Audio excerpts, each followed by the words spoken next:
So, which factors drive food intake? We have two main categories here that I've come up with. We have the physiological, and within the physiological category, we have the chronic, which is time periods more than a day, and we have the acute, which is basically within 24 hours. And then we have the psychosocial effects on food intake. So before we go any further, we are going to discuss some hormones. Don't worry, I'm not going to do a Poliquin. I'm not going to try and say that you need to fix your client's hormones. This is basically a very, very brief primer on what hormones are and what they do. We're not going to go into hormone manipulation too much. So hormones are primarily signaling molecules, and they bind to specific receptors in tissues. So whether they be in the brain, in muscles, in fat tissue, they bind to these specific receptors and set off like a cascade of different effects depending on the hormone and the receptor. It's important to know that these receptors can become more sensitized or more resistant to the presence of hormones. For example, I'm sure you've heard of insulin resistance. So when certain circumstances arise, insulin receptors in various tissues in the body can become resistant to the action of insulin, and vice versa. Through things like exercise and a reduction in body weight, these receptors can then become resensitized to insulin, so insulin starts to work as normal again. And that's pretty much all we need to know about the general functions of hormones. We don't need to go too deep into that. But we're going to start off with the main chronic physiological factors in food intake regulation, and that is leptin. So leptin is a hormone produced mainly by adipocytes. Remember, adipocytes are our fat cells, and basically tells the brain, among other things, how much fat someone is carrying. And it has a number of roles, both centrally, which means within the brain, and peripherally, which means within the other tissues of the body. So the central actions of leptin. Leptin acts mainly on the hypothalamus within the brain, and it suppresses appetite by counteracting hunger hormones and then also promoting the synthesis of other satiety hormones, so hormones that make you feel full. So low levels of leptin lead to hunger hormones working a bit better. So they kind of get their message across, whereas when leptin levels are higher, these hunger hormones may well not be able to get to their specific receptors due to leptin blocking the action of them. It also low levels of leptin also blunt the action of other satiety hormones, so they stop them working as well. And they also potentially modulate our sort of reward centers in the brain, which basically all leads us towards really wanting food and lots of it right now. And it works alongside insulin as well to tell the brain how much fat someone is carrying and how much someone is eating as well. And then the peripheral actions of leptin, so within the other tissues of the body, it helps mediate our energy expenditure. So it helps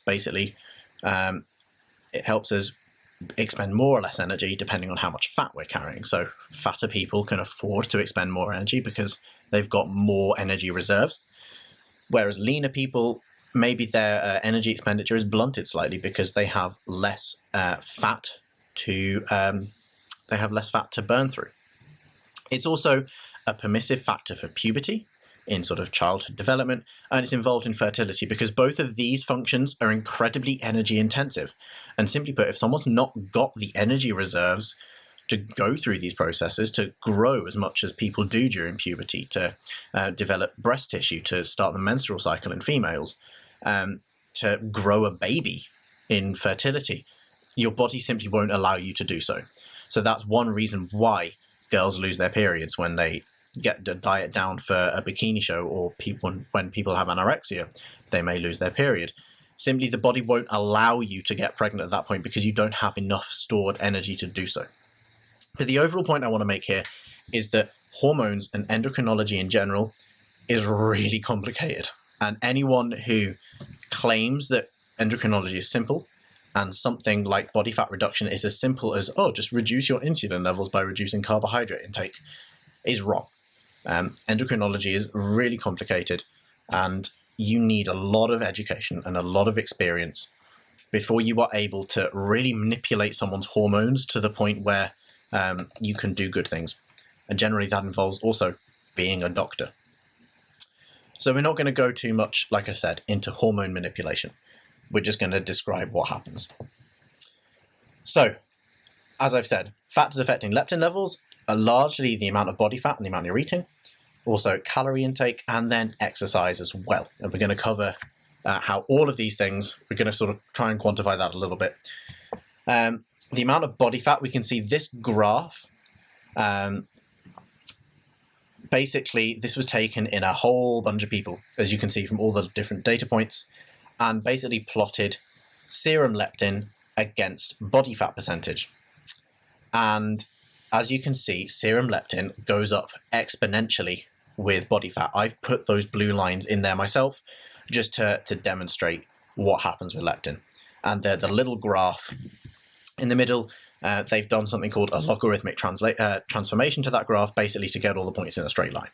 And we can see that they fit really nicely on that straight line. There is a direct correlation between the amount of leptin in your blood and the amount of body fat you're carrying. So by reducing the amount of body fat, you can reduce leptin levels. And one study, which basically put people through an 8 to 12 week weight loss and then measured leptin levels at the end of the weight loss and also after 4 weeks of weight maintenance, discovered that 8 to 12 weeks of weight loss basically reduced serum leptin levels by around about 50%, which is the middle graph if you're looking at leptin levels. But this doesn't tell us the full story, because the bloods were taken, they were only taken after a 10% weight reduction, which is quite a significant weight reduction. You know, if you are an 80 kilogram male, you have to lose over a stone in weight before they took any bloods from you.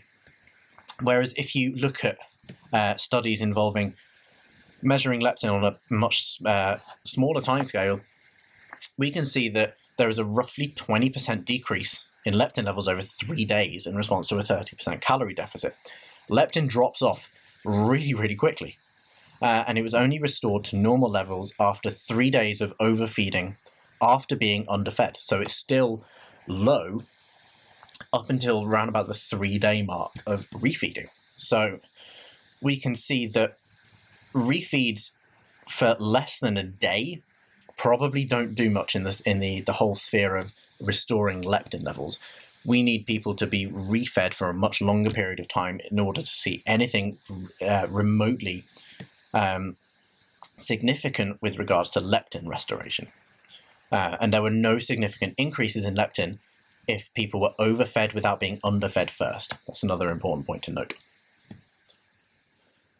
We also know that leptin responds acutely to carbohydrate intake and calorie intake. So in lean females, there was a study that showed a 28% increase in leptin levels over baseline levels over 3 days of carbohydrate overfeeding. And also that correlated with a 7% increase in 24-hour energy expenditure. So that's a really important and interesting point to note. The first study, I believe, was done in overweight people, where there was no leptin response to overfeeding without being dieted first. Whereas these lean females weren't dieted first and then were overfed with carbohydrates. And there was a large increase in leptin levels and also in 24-hour energy expenditure. So that's an interesting point to note, just to show the individual differences and also potentially the differences between lean and overweight people in terms of leptin responses. And this study also showed that fat overfeeding has no effect on leptin levels or on energy expenditure. And the fat overfeeding has also been mirrored in other studies looking at overfeeding and energy expenditure. So looking at all of these factors, it's reasonable to ask the question, why is obesity not self-correcting? If leptin modulates food intake with regards to body fat intake, body fat carrying. And there is a hypothesis that obese people may well be leptin resistant. So that means that their brain just doesn't realize they're carrying as much fat as they are. And there may be other hormonal mechanisms at play as well. But the main one is that their brain doesn't think they're carrying as much fat as they are, so doesn't reduce their hunger responses in the same way that maybe they should as a result of that, of those leptin levels. And this is also mirrored in studies where they've tried to treat people, obese people, with leptin. Simply, it doesn't work. So the effects of exercise on leptin. Exercise reduces leptin levels, but it's not. We're not sure whether this is dependent or independent of long-term body fat reduction. As we know, exercise is a big factor in reducing overall body weight and body fat levels. We don't know whether exercise reduces leptin independently of that. Exercise also enhances leptin sensitivity, so basically it makes the brain notice leptin a bit more. And then looking at larger scale data, up to 3 months in duration, we know that exercise doesn't seem to affect total weight lost outside of an increased calorie deficit.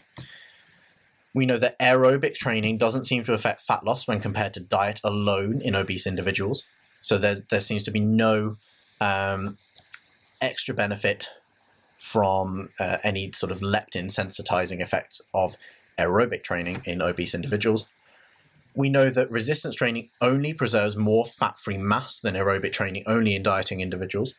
And we know that concurrent training, which Dr. Zordos will come on to in Module 3, which is basically resistance and endurance training running simultaneously, that leads to greater fat reductions than resistance alone, but this may be due to a greater calorie deficit. So basically we can see here that up to 3 months in duration, leptin alterations or leptin sensitivity alterations as a result of exercise don't seem to have a huge amount of effect on total weight loss or fat loss.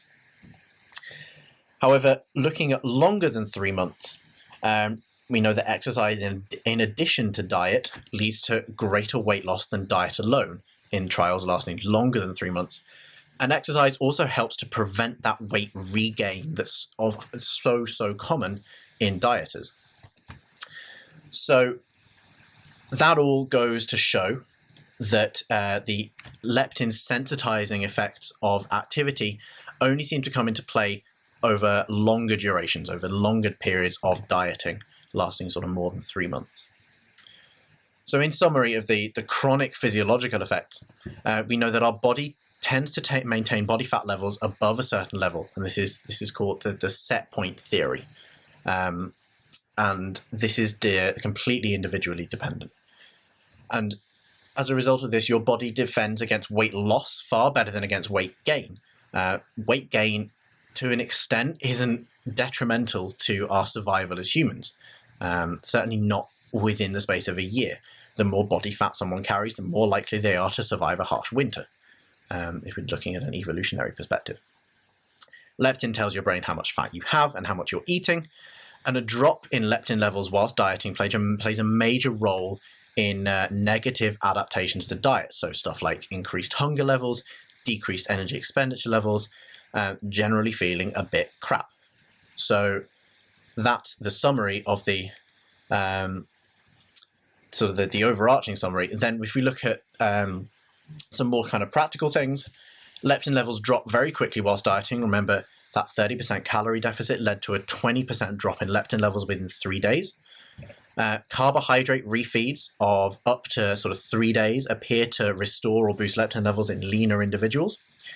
We know that exercise increases leptin sensitivity, and resistance training reduces fat mass better than aerobic training alone. So clients will find diets increasingly more difficult the longer they go on. We know this if you talk to any physique competition competitor, they will tell you that the closer they get to their show, the worse they feel. They feel absolutely terrible. So periods of refeeds and diet breaks can help when implemented correctly by restoring leptin, and they can also help psychologically in terms of people can eat some food that they've been wanting to eat. But you've got to make sure that these refeeds and diet breaks are long enough. There's no point just saying, right, have a free meal tonight to try and restore some leptin, because it's not going to work. Exercise will help fat loss clients by boosting leptin sensitivity in the longer run, and also by promoting the retention of lean body mass, so by reducing fat mass preferentially over lean body mass. So if we look at the acute physiological, remember before that was the chronic physiological, this is the acute physiological, so within the space of 1 day.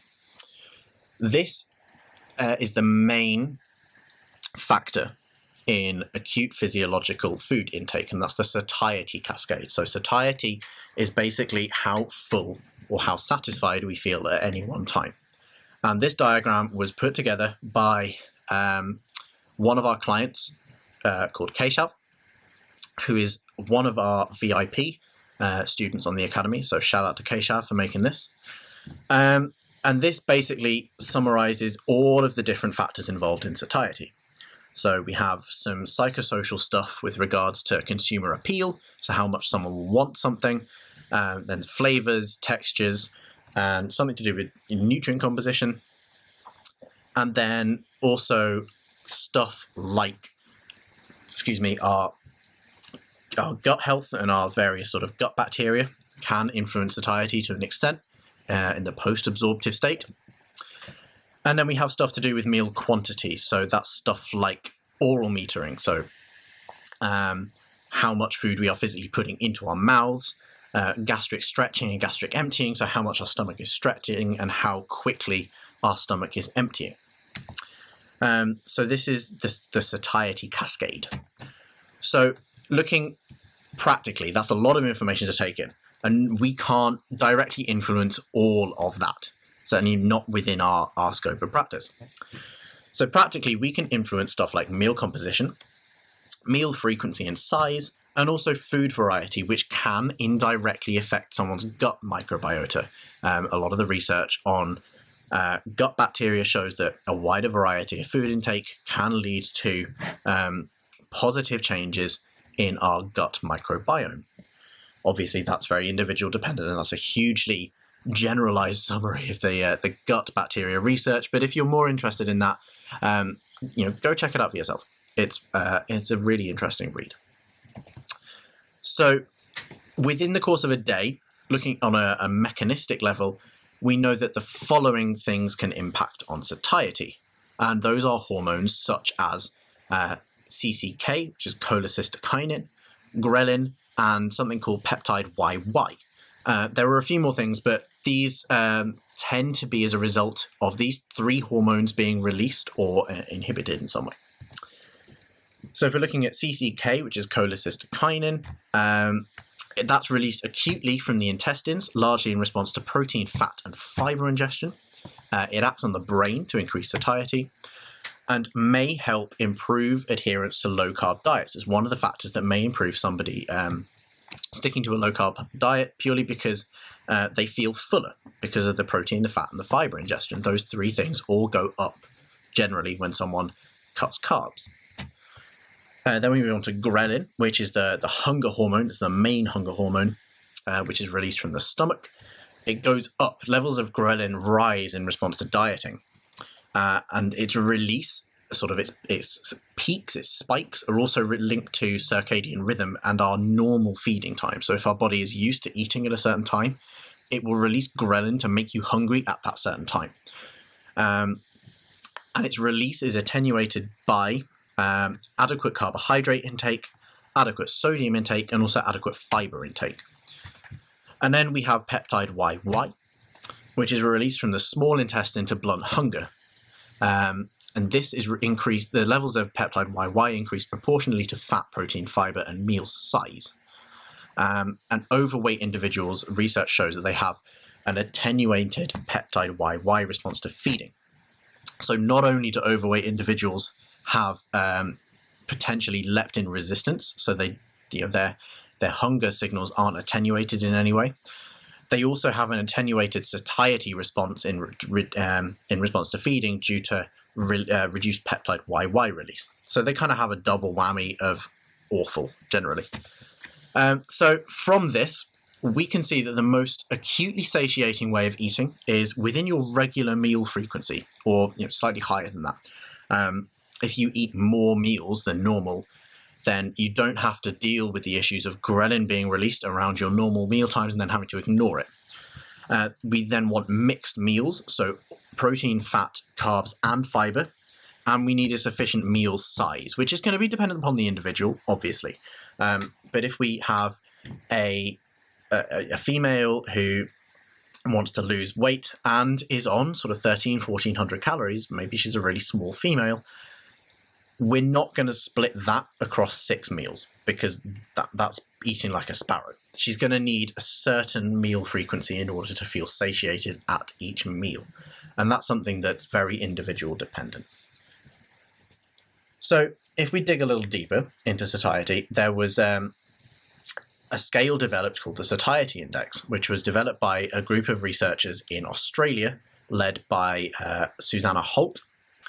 They investigated how hungry people felt after feeding them each of 38 different foods in isolation and comparing them to white bread. I believe they fed them 220 calories of each particular food, I believe, but I could be completely wrong on that. They fed them, it was an isocaloric amount of each food, and basically compared how satiated people felt after each of these foods compared to white bread. Boiled potatoes had the highest had the highest rating on the Satiety Index, and croissants had the lowest in this particular study. And this sort of just summarizes all of that. So we can see that potatoes had a really, really high Satiety Index score. They're kind of in the middle and have the longest black line. And then croissants had the lowest. So we're looking at 323 versus 47 on that Satiety Index. You will see this diagram again in next week's module by Luke. I stole it gratuitously from him, so I feel I have to reference him on this one. But again, if you want to search for the full paper on the Satiety Index, you can see the title and the authors and the date, etc., in on the bottom of this diagram here. So if we can actually expand on this a little bit further, and credit here goes to a website called nutritiondata.self.com, who have come up with something called the fullness factor, and they have trademarked that, so I've included the trademark. And it basically is an empirical formula for predicting the satiety response to different foods based on energy density and macronutrient content. So what they did is they took the data from Holt's Satiety Index and matched that up to protein, fat, carbohydrate, and calorie content of the foods, and allowed us, and they've come up with a formula to allow us to calculate a fullness factor based on all of that. So this is the formula up here, and we can see that the fullness factor relates to calorie intake, protein density, so protein per 100 grams, and fiber, and fat. So we can see that it decreases with calorie density. So the more calories, the smaller this term is going to be because you're dividing 41.7 by an increased number of calories. It increases with protein density. And if we look at all of the other multipliers for stuff like fiber and fat, these are really small numbers. Times 10 to the minus 6 basically means a 0.5 zeros in front of the 725, and similarly with the 6.17 times 10 to the minus 4. They're really small numbers, whereas protein, by contrast, is only 0.05. That's a much bigger number relative to these. So protein density is going to be the most important factor in this. It also increases with fiber density. We can see that this is a plus term here, and then decreases, but only very slightly, with fat density. And I think that was due to the fattier foods that they fed these people. If we look at these, the fattier foods tended to be ones with a lot of carbohydrates in as well. So these are determined as hyperpalatable foods. Whereas I'm sure if you tried to chug down pure olive oil, I don't know how satiated it would be, but it probably wouldn't be very nice either. So, and it estimates reasonably well for mixed meals and single foods, but it only focuses on nutrient content and disregards other factors such as like how much you want a food and your gut microbiota and things like that in the satiety cascade. So take it with a pinch of salt, but it can work pretty well. And this is how it correlates relative to the the study by Holt in terms of the satiety index. The black line is the numbers predicted by the fullness factor, and the blue bars are the experimental values. And you can see it fits it pretty well, obviously with the exception up here of potatoes. But they acknowledged this on the paper that I took the fullness factor from. Basically, they think that the quantity of potatoes that these study subjects had to eat was really, really big. It was kind of hundreds of grams of potatoes, and people just thought that the people were getting overfaced with this. So there was kind of a revulsion effect, which is why they felt so satiated after all of these boiled potatoes. Because boiled potatoes by themselves with nothing else aren't hugely pleasant to eat. And this is the fullness factor for common food, so not food necessarily in Holt's study, but we can see that bean sprouts up here have a really high fullness factor, so a load of fiber, and probably some protein in there as well. Not many calories at all, almost no fat. And then right at the bottom we have butter, which is just fat with nothing else. So we can see it predicts pretty well for a lot of these things. Whether a baked potato is more or less satiating than an orange, I don't know. Like I said, take it with a pinch of salt, and which foods fill your clients up the most. So moving on to some more acute physiological effects on food intake, I couldn't not mention alcohol in this. So alcohol may acutely disrupt the appetite to the point of overconsumption of subsequent food intake in addition to the calories from alcohol. So at this point, we have to look at studies based on giving people aperitifs. And there are a few studies that show that people given aperitifs tend to then overeat at subsequent meals. But strangely enough, lean women, again, don't seem to respond the same way. There was no subsequent increase in energy intake as a result of the alcohol. There are calories inherent in alcohol.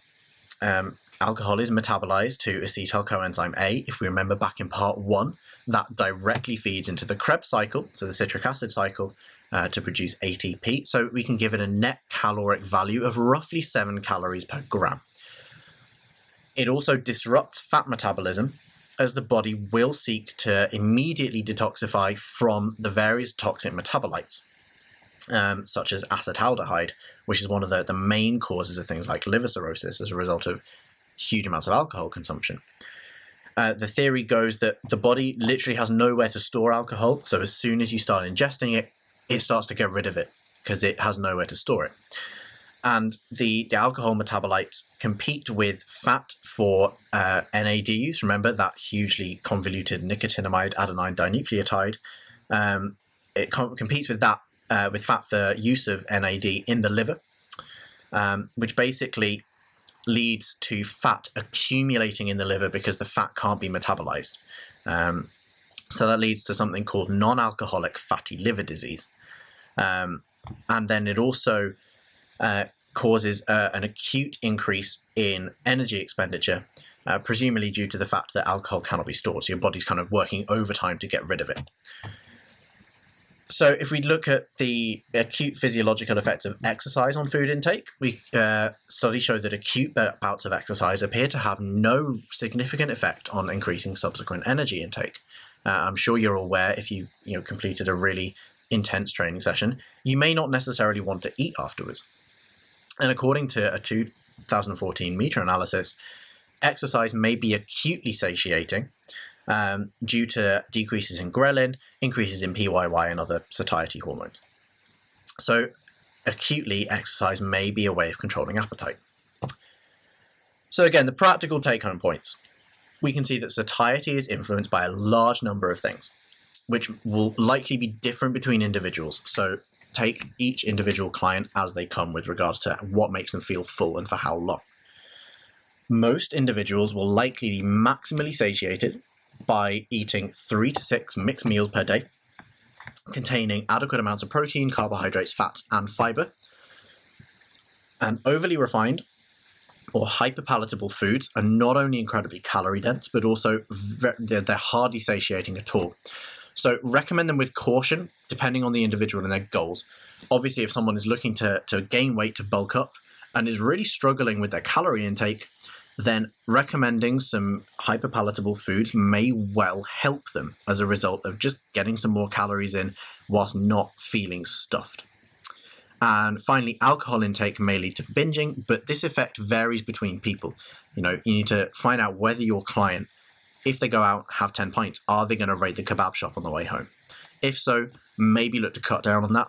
If they don't, and they want to include a few drinks as part of their calorie intake for the day, then there is probably no issue with them doing that.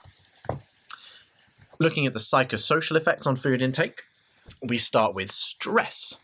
And the response to stress with regards to food intake is, again, individual dependent. Some people overeat when they're stressed, some people undereat when they're stressed. We need to find out what our clients do with regards to this.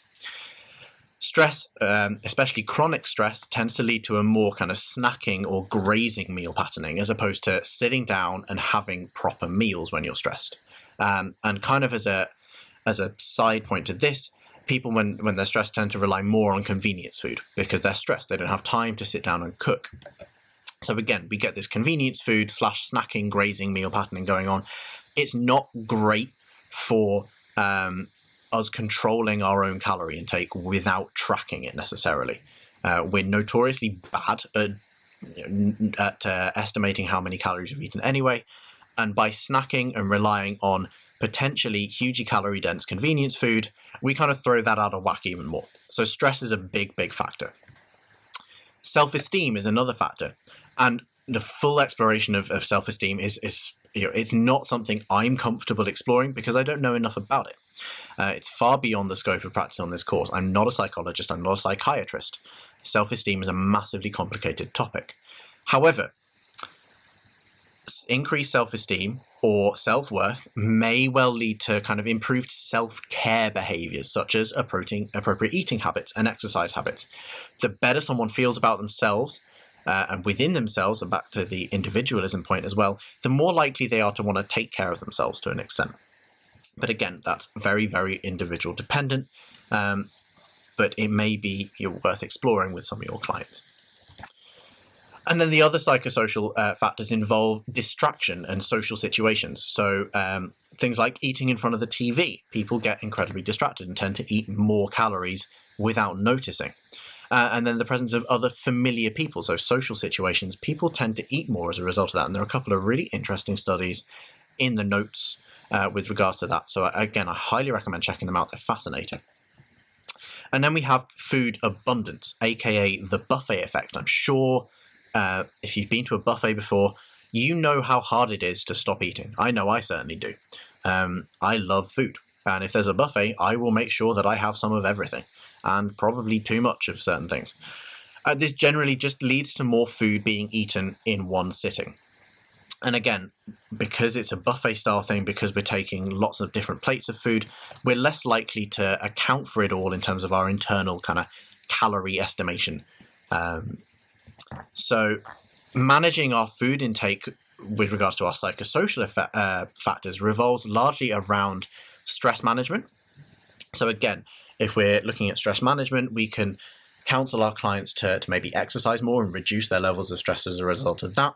Maybe some form of meditation. Situational awareness. So this involves just being aware of situations or environments in which they overeat, in which they binge.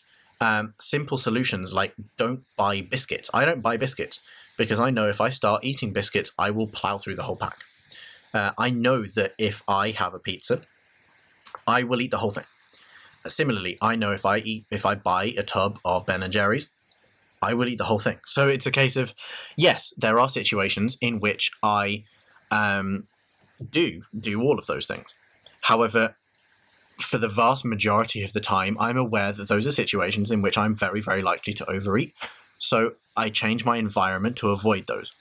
So again, with your clients, if they are finding it difficult, we can analyze their situation and potentially counsel them to change those environments to make adherence to their diet a little bit easier. And of course, Luke will come on to a bit more of this in Module 1.2. We can also improve their self-worth, just again, by listening to them and being there for them, and showing that we care as coaches and as personal trainers, which is going to improve their self-worth. And we can also manage their motivation to an extent to implement and maintain appropriate dietary habits via increases in self-worth and self-esteem and things like that.